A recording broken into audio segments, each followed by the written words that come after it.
मुनि द्वारकाधीश भगवान की जय हो। आज का प्रसंग है अश्वत्थामा द्वारा द्रौपदी के पुत्रों की हत्या और अर्जुन के द्वारा अश्वत्थामा का मानमर्दन। वह कौन सा अस्त्र था जिसे अश्वत्थामा सिर्फ छोड़ना जानता था, लौटाना नहीं? अर्जुन ने कौन सा दंड दिया था अश्वत्थामा को? यही प्रसंग सुनाने जा रहे हैं। आशा करते हैं आप इसे अवश्य ही पसंद करेंगे। यह प्रसंग श्रीमद् भागवत महापुराण के प्रथम स्कंद के 7वें अध्याय से लिया गया है। श्री सूत जी कहते हैं कि हे शौनक जी, जिस समय महाभारत में कौरव और पांडव दोनों पक्षों के बहुत से वीर गति को प्राप्त हो चुके थे और भीमसेन की गदा के प्रहार से दुर्योधन की जांघ टूट चुकी थी, तब अश्वत्थामा अपने स्वामी दुर्योधन का प्रिय कार्य समझकर द्रौपदी के सोते हुए पुत्रों के सिर काटकर उसे भेंट किए। यह घटना दुर्योधन को भी प्रिय ही लगी, क्योंकि ऐसे नीच कर्म की सभी निंदा करते हैं। उन बालकों की माता द्रौपदी अपने पुत्रों का निधन सुनकर अत्यंत दुखी हो गई। उसकी आंखें में आंसू छल आए, वह रोने लगी। अर्जुन ने उसे सांत्वना देते हुए कहा कि हे कल्याणी, मैं तुम्हारे आंसू तब पोंछूंगा जब उस आताताई, सूत जी कहते हैं कि आताताई का अर्थ है आग लगाने वाला, जहर देने वाला, बुरी नीयत से हाथों में अस्त्र धारण करने वाला, धन लूटने वाला, खेत और स्त्री को छीनने वाला, ये 6 आताताई कहलाते हैं। अर्जुन कहते हैं कि अधम ब्राह्मण का सिर गांडीव धनुष के बाणों से काटकर हे द्रौपदी मैं तुम्हें भेंट करूंगा और पुत्रों की अंत्येष्टि क्रिया के बाद तुम उस पर पैर रखकर स्नान करोगी। अर्जुन ने इन मीठी और विचित्र बातों से द्रौपदी को सांत्वना दी और अपने मित्र भगवान श्री कृष्ण की सलाह से उन्हें सारथी बनाकर कवच धारण कर और अपने भयानक गांडीव धनुष को लेकर वे रथ पर सवार हुए तथा गुरुपुत्र अश्वत्थामा के पीछे दौड़ पड़े। बच्चों की हत्या से अश्वत्थामा का भी मन उद्विग्न था। जब उसने दूर से ही देखा कि अर्जुन मेरी ओर झपटे हुए आ रहे हैं, तब वह अपने प्राणों की रक्षा के लिए पृथ्वी पर जहां तक भाग सकता था रुद्र से भयभीत सूर्य की भांति भागता रहा। जब उसने देखा कि मेरे रथ के घोड़े थक गए हैं और मैं बिल्कुल अकेला हूँ, तब उसने अपने को बचाने का एकमात्र साधन ब्रह्मास्त्र ही समझा। यद्यपि उसे ब्रह्मास्त्र को लौटाने की विधि मालूम न थी, फिर भी प्राण संकट देखकर उसने आचमन किया और ध्यानस्थ होकर ब्रह्मास्त्र का संधान किया। उस ब्रह्मास्त्र से सब दिशाओं में एक बड़ा प्रचंड तेज फैल गया। अर्जुन ने देखा कि अब तो मेरे प्राणों पर ही आवनी है, तब उन्होंने भगवान श्री कृष्ण से प्रार्थना की कि तुम सच्चिदानंद स्वरूप परमात्मा हो, तुम्हारी शक्ति अनंत है, तुम ही भक्तों को सुख दुख देने वाले हो, अभय करने वाले हो। यहाँ यह भयंकर तेज सब ओर से मेरी ओर आ रहा है। यह क्या है, कहाँ से क्यों आ रहा है, इसका मुझे बिल्कुल पता नहीं है। तब भगवान श्री कृष्ण ने कहा कि हे अर्जुन, यह अश्वत्थामा का चलाया हुआ ब्रह्मास्त्र है। यह बात समझ लो कि प्राण संकट उपस्थित होने से उसने इसका प्रयोग तो कर दिया है, परंतु वह इस अस्त्र को लौटाना नहीं जानता। किसी भी दूसरे अस्त्रों में इसको दबा देने की शक्ति नहीं है। तुम शस्त्रास्त्र विद्या को भली भांति जानते हो। ब्रह्मास्त्र के तेज से ही इस ब्रह्मास्त्र की प्रचंड आग को बुझा दो। अर्जुन विपक्षी वीरों को मारने में बड़े प्रवीण थे। भगवान की बात सुनकर उन्होंने आचमन किया और भगवान की परिक्रमा करके ब्रह्मास्त्र के निवारण के लिए ब्रह्मास्त्र का ही संधान किया।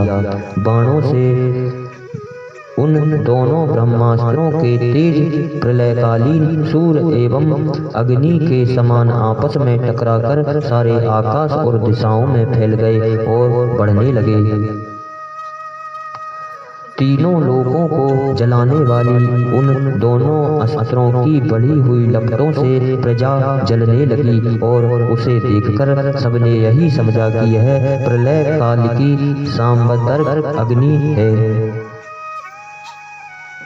उस आग से प्रजा का और लोगों का नाश होते देखकर भगवान की अनुमति से अर्जुन ने उन दोनों को ही लौटा दिया। अर्जुन की आंखें क्रोध से लाल लाल हो रही थी। उन्होंने झपट कर उस क्रूर अश्वत्थामा को पकड़ लिया और जैसे कोई रस्सी से पशु को बांध ले वैसे ही बांध लिया। अश्वत्थामा को बलपूर्वक बांधकर अर्जुन ने जब शिविर की ओर ले जाना चाहा तब उनसे कमल नयन भगवान श्री कृष्ण ने कुंपित होकर कहा कि हे अर्जुन, इस ब्राह्मण को छोड़ना ठीक नहीं है, इसको तो मार ही डालो। इसने रात में सोए हुए निरपराध बालक की हत्या की है। धर्मवेता पुरुष, आस्वादन मतवाले पागल, सोए हुए बालक, स्त्री, विवेक ज्ञान शून्य, शरणागत, रथहीन और भयभीत शत्रु को कभी नहीं मारते, परंतु जो दुष्ट और क्रूर पुरुष दूसरों को मारकर अपने प्राणों का पोषण करता है उसका तो वध ही उसके लिए कल्याणकारी है, क्योंकि वैसी आदतों को लेकर यदि वह जीता है तो और भी पाप करता है और उन पापों के कारण नरकगामी होता है।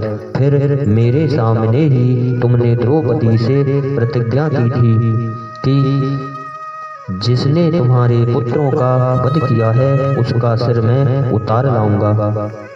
इस पापी कुलंगार आताताई ने तुम्हारे पुत्रों का वध किया है और अपने स्वामी दुर्योधन को भी दुख पहुंचाया है, इसलिए हे अर्जुन इसे मार ही डालो। भगवान श्री कृष्ण ने अर्जुन के धर्म की परीक्षा लेने के लिए इस प्रकार प्रेरणा की, परंतु अर्जुन का हृदय महान था। यद्यपि अश्वत्थामा ने उनके पुत्रों की हत्या की थी, फिर भी अर्जुन के मन में गुरुपुत्र को मारने की इच्छा नहीं हुई। इसके बाद अपने मित्र और सारथी भगवान श्री कृष्ण के साथ वे अपने युद्ध शिविर में पहुंचे। वहां अपने मृत पुत्रों के लिए शोक करती हुई द्रौपदी को उसे सौंप दिया। द्रौपदी ने देखा कि अश्वत्थामा पशु की तरह बांध कर लाया गया है। निंदित कर्म करने के कारण उसका मुख नीचे की ओर झुका हुआ है। अपना अनिष्ट करने वाले गुरुपुत्र अश्वत्थामा को इस प्रकार अपमानित देखकर द्रौपदी का कोमल हृदय कृपा से भराया और उसने अश्वत्थामा को नमस्कार किया। गुरुपुत्र का इस प्रकार बांध कर लाया जाना सती द्रौपदी को सहन नहीं हुआ। द्रौपदी ने कहा, इन्हें छोड़ दो, इन्हें छोड़ दो। जैसे अपने बच्चों के मर जाने से मैं दुखी होकर रो रही हूँ और मेरी आंखों से बार बार आंसू निकल रहे हैं, वैसे ही इनकी माता पतिव्रता गौतमी ना रोए।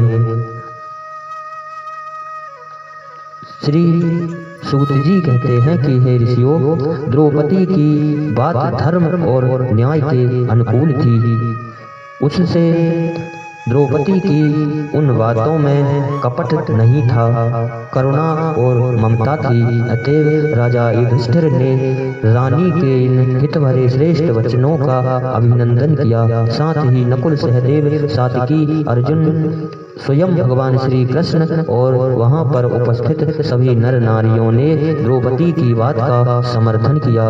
उस समय क्रोधित होकर भीमसेन ने कहा, जिसने सोते हुए बच्चों को ना अपने लिए और ना अपने स्वामी के लिए बल्कि व्यर्थ ही मार डाला, उसका तो वध ही उत्तम है। भगवान श्री कृष्ण ने द्रौपदी और भीमसेन की बात सुनकर और अर्जुन की ओर देखकर कुछ हंसते हुए यूं कहा, भगवान श्री कृष्ण बोले, पतित ब्राह्मण का भी वध नहीं करना चाहिए और आतताई को मार ही डालना चाहिए। शास्त्रों में मैंने ही ये दोनों बातें कही है, इसलिए मेरी दोनों आज्ञाओं का पालन करो। तुमने द्रौपदी को सांत्वना देते समय जो प्रतिज्ञा की थी उसे भी सत्य करो। साथ ही भीमसेन, द्रौपदी और मुझे जो प्रिय हो वह भी करो। अर्जुन भगवान श्री कृष्ण के हृदय की बात तुरंत ताड़ गए और उन्होंने अपनी तलवार से अश्वत्थामा के सिर की मणि उसके वालों के साथ उतार ली। बालकों की हत्या करने से वह श्रीहीन तो पहले ही हो गया था, अब मणि और ब्रह्म तेज से भी रहित हो गया। इसके बाद उन्होंने रस्सी का बंधन खोलकर उसे शिविर से निकाल दिया। मुंड देना, धन छीन लेना और स्थान से बाहर निकाल देना, यही अधम ब्राह्मण का वध है। उनके लिए इससे भिन्न शारीरिक वध का विधान नहीं है। पुत्रों की मृत्यु से द्रौपदी और पांडव सभी शोकातुर हो रहे थे। अब उन्होंने अपने मरे हुए भाई बंधुओं की दाह आदि अंत्येष्टि क्रिया की। इन्हीं शब्दों के साथ बोलिए द्वारकाधीश भगवान की जय।